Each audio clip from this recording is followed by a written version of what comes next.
Hi friends, എല്ലാവർക്കും നമസ്കാരം.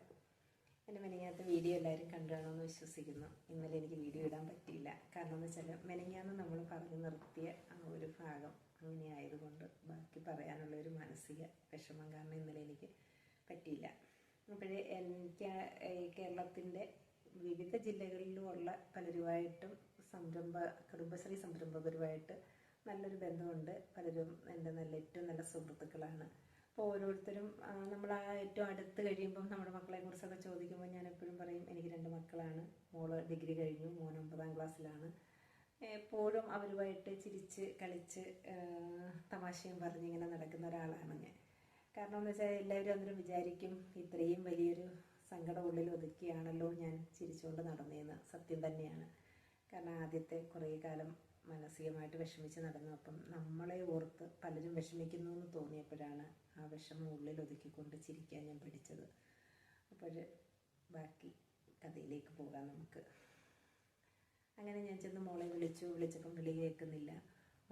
എനിക്കെന്തോ പെട്ടെന്ന് ഉള്ളിലൊരു വെപ്രാളം തോന്നി. ഞാൻ ജനലിൻ്റെ അടുത്ത് ചെന്ന് നോക്കിയപ്പോൾ അവിടെ അടച്ചിട്ടിരിക്കുകയാണ്. അപ്പോൾ കറണ്ട് ഇല്ലെങ്കിൽ മാത്രമേ പുള്ളിക്കാരി ജനൽ തുറന്നിടാറുള്ളൂ. കാരണം തൊട്ടപ്പുറത്ത് കോഴിയുടെ ഫാമുണ്ട്. അപ്പോൾ അതുകൊണ്ട് അതിൽ നിന്ന് പൊടി കയറുന്നത് കൊണ്ട് നമ്മൾ തുറന്നിടാറില്ല. പിന്നെ പഠിക്കുന്ന സമയത്ത് നമ്മളെപ്പോഴും പറഞ്ഞു കൊടുത്തിട്ടുണ്ട് കതക് കുറ്റിയിട്ടിരുന്ന് പഠിക്കാൻ. കാരണം മോൻ 3 വയസ്സല്ലേ ആയില്ല. അപ്പോൾ മോൻ എപ്പോഴും ഇവിടെ പഠിക്കുമ്പോൾ കൂടെ ചെന്ന് കയറിയിട്ട് പുസ്തകമൊക്കെ പിടിക്കുകയും വലിക്കുകയൊക്കെ ചെയ്യുമ്പോൾ അങ്ങനെ 1-2 തവണ പുസ്തകങ്ങൾ കീറി അങ്ങനെ ഭയങ്കര കരച്ചിലൊക്കെ ആയിരുന്നു. അതുകൊണ്ട് ഞങ്ങൾ പറയും പഠിക്കുന്ന സമയത്ത് മക്കൾ കതക് കുറ്റിയിട്ട് പഠിച്ചോ, ഇറങ്ങുമ്പോൾ കതക് പൂട്ടി നിർത്തിയിരിക്കണമെന്ന്. കാരണം കുഞ്ഞിനെ വഴക്ക് പറഞ്ഞിട്ട് കാര്യമില്ല, അവന് അറിവില്ലാതെ ചെയ്യുന്നതാണ്. അപ്പം അങ്ങനെ ഞാൻ ആ ഒരു ഇതിൽ ഞാൻ വിചാരിക്കുന്നത് മോള് കതക് കുറ്റിയിട്ട് പഠിച്ചിട്ട് ചിലപ്പോൾ കറണ്ട് പോയി എന്നമ്മ പറഞ്ഞു.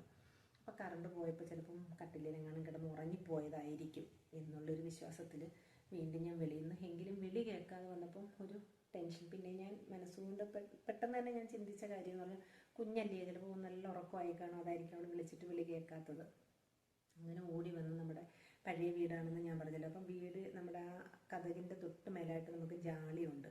ഞാൻ പെട്ടെന്നൊരു കസേര വലിച്ചിട്ടിട്ട് ജാളിയിൽ കൂടെ ഞാൻ മോള് കട്ടിലേക്ക് കിടന്ന് ഉറങ്ങുമായിരിക്കും എന്നുള്ളൊരു വിശ്വാസത്തിലാണ് ഞാൻ കസേരയ്ക്കകത്ത് കയറി നിന്ന് നോക്കാൻ ശ്രമിക്കുന്നത്. ഞാൻ പെട്ടെന്ന് കയറി നിന്ന് കസേരയിൽ നിന്നോട്ട് നോക്കുന്നത് കട്ടിലിലേക്കാണ്.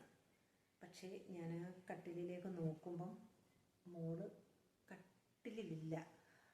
മോള് ആ ജാളിയുടെ അടുത്തായിട്ട് എന്നെ നോക്കി നിൽക്കുന്നതായിട്ടാണ് കണ്ടത്. ബാക്കി അടുത്ത എപ്പിസോഡിൽ ബൈ.